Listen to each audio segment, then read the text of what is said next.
The shocking collapse. How the Browns' best defense in the league crumbled when it mattered most. Cleveland, Ohio. When the Cleveland Browns took a 17-14 lead into the final minutes against the Minnesota Vikings in London, they had the game exactly where they wanted it. Their best unit, the defense that has carried them through early season struggles, was on the field with a chance to close things out. What happened next will haunt Browns fans and defensive coordinator Jim Schwartz for weeks to come. Well, it was really shocking that the defense just did collapse like that, Browns beat reporter Mary Kay Cabot said on the Orange and Brown Talk podcast. And I was able to catch up with Denzel Ward as he was leaving the locker room, and he took full accountability for what happened on the Jordan Addison 12-yard touchdown catch with 25 seconds left. The details of the collapse are painful to rehash. Carson Wentz, who many had written off as a career backup, engineered a 10-play, 80-yard drive that culminated in that game-winning touchdown to Addison. 9 completions on a single drive against what was supposedly the NFL's premier defensive unit. What makes this particularly frustrating is that the defense had played relatively well for most of the game, even generating 2 turnovers. But when the lights shined brightest, they wilted. But when you have your defense on the field with a chance to win and they believe they're the best group in the league, and this is what we've been talking about all season, they've got to come through, host Dan Labb emphasized. And you just can't let Carson Wentz drive 80 yards and complete 9 passes on that drive. The final touchdown appeared to be the result of a coverage breakdown. The Browns were in a cover 2 zone defense, with Ward and safety Ronnie Hickman responsible for that side of the field. Ward admitted post-game that he failed to force Addison inside, leaving too much space for Hickman to cover. This raises an important question about Schwartz's defensive call in that crucial moment. As Mary Kay Cabot pointed out, I almost have to wonder if they didn't wish they were in more of man-to-man on that final drive because they had actually fared pretty well against Jefferson and Addison when they were playing more man-to-man earlier. Film analyst Lance Riesland added, "You want your defense on the field to win the game. And they were unable to do that today." The collapse is particularly devastating because it fits into a larger narrative about this Browns season. At 1-4, they've now lost multiple games they could have, and perhaps should have, won. This wasn't the Ravens or Lions overpowering them with superior talent. This was a game Cleveland had in hand with their supposed strength on the field to close it out. For a defense that has proudly proclaimed itself the NFL's best, this failure demands accountability. Ward taking responsibility is a start, but the entire unit needs to look in the mirror. The Browns' best players need to make plays in the biggest moments. It's that simple. As the team heads to Pittsburgh for a divisional matchup, this defensive meltdown will be a critical teaching moment.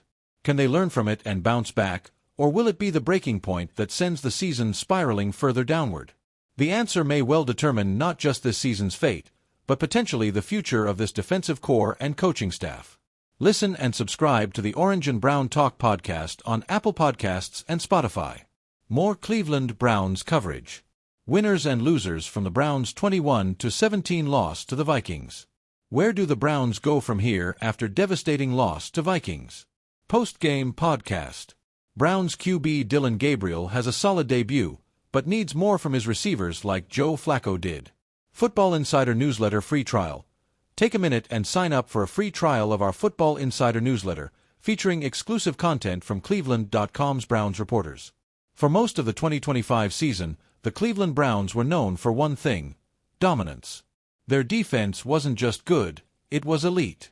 Myles Garrett terrorized quarterbacks like a mythic force, Denzel Ward locked down receivers with surgical precision, and defensive coordinator Jim Schwartz's scheme was hailed as the gold standard of modern aggression.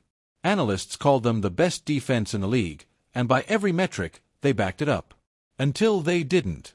In one gut-wrenching, head-scratching, jaw-dropping afternoon, the Browns' impenetrable wall cracked wide open. What had been a fortress turned into rubble, and Cleveland's proud defense, its identity, its swagger, crumbled when the lights shone brightest. A start that fooled everyone. It began like any other Browns defensive masterclass. The front seven swarmed the opposing quarterback. The secondary played tight and physical. Fans at Cleveland Browns Stadium roared as Garrett notched his early sack, pounding his chest like a war drum. The energy was electric, and the team looked poised to suffocate another opponent into submission. Commentators gushed about how this defense travels, how this is a Super Bowl-level unit.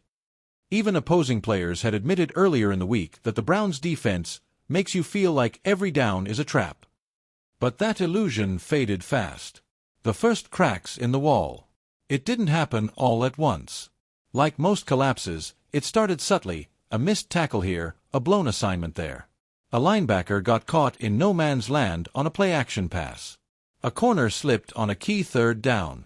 The offense across the field began to gain confidence, each completion chipping away at the Browns' aura of invincibility. What had been a perfectly synchronized machine suddenly looked human. Defensive communication broke down. Players argued after big plays. The sideline, usually so composed, turned frantic. Myles Garrett's face, normally stoic, was tight with disbelief. Still, it felt salvageable. After all, the Browns' defense had bailed out the team countless times before. Surely they'd clamped down when it counted. When it mattered most. Then came the moment, the one that will be replayed on highlight reels for all the wrong reasons. Up by 3 points with just over 2 minutes left, the Browns needed one stop. Just one. The crowd was deafening. Everyone in the building knew what was at stake. This was the type of drive that defines champions and shatters pretenders. But as the opposing offense lined up, the Browns' composure evaporated. A soft zone coverage gave up an easy first down. Then came a missed tackle that turned a routine slant into a 25-yard gain. The defensive front, once so ferocious, suddenly looked gassed. A third-and-long situation, the Browns' bread and butter, ended with a breakdown in coverage that left a tight end wide open over the middle.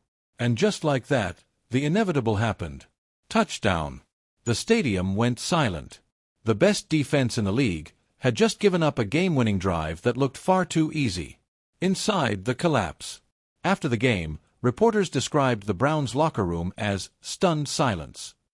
Garrett sat motionless at his locker, still in pads, eyes staring into nothing. Denzel Ward avoided eye contact. Coach Kevin Stefanski's post-game words were careful but cutting. "We pride ourselves on finishing. We didn't." The numbers told a painful story. Cleveland allowed 200 yards in the fourth quarter alone. Their pressure rate plummeted, missed tackles spiked, and what had been the league's most efficient red zone defense gave up 2 touchdowns on 2 drives.